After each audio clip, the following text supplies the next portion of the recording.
Gurazala YCP TDP అభ్యర్థుల మధ్య డైలాగులు పేలుతున్నాయి. సై అంటే సై అంటున్నారు నేతలు. ఓడిపోతే రాజకీయ సన్యాసం తీసుకుంటామంటూ ఓపెన్ ఛాలెంజ్లు చేసుకుంటున్నారు.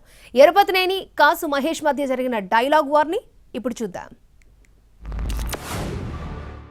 రాజకీయాల్లో వచ్చే ఎన్నికల్లో నేను ఓడిపోతే రాజకీయాల నుంచి మానుకుంటాను. నువ్వు ఓడిపోతే నువ్వు రాజకీయాలు మానుకుంటావా? నీకు నాకు ఇదే సవాల్. నీకు దమ్ముంటే 1 అవర్లో దీనికి సమాధానం మళ్ళీ మీడియా ద్వారా చెప్పు. నిజంగా కాసు బ్రహ్మానందరెడ్డి వారసుడు అయితే, నిజంగా నువ్వు గురజాల నియోజకవర్గ అభివృద్ధికి చేసుంటే ఇప్పుడు చెప్పు, నువ్వు నీ దమ్మేంటో ఇప్పుడు తేలాలా నువ్వు నేను. తిరుపతి శ్రీనివాసరావు, నీకు సమాధానం దానికి గంటెందుకయ్యా బొచ్చు? నా దమ్మేందో మొన్న ఎలక్షన్స్లో చూపెట్టా, రేపు చూపెడతా. రేపు మళ్ళీ నిన్ను ఓడించి శాశ్వతంగా రాజకీయాల నుంచి రిటైర్ చేసి గుంటూరు పంపిస్తా. నేను రాజకీయాల్లో ఖచ్చితంగా మళ్ళీ ఎమ్మెల్యేగా కంటిన్యూ అవుతాను. నీ సవాలుకి గ్యారంటీగా స్వీకరిస్తున్నా. ఓడిపోతే ఖచ్చితంగా రాజకీయాలు వదులుకుంటా. నువ్వు చెప్పేది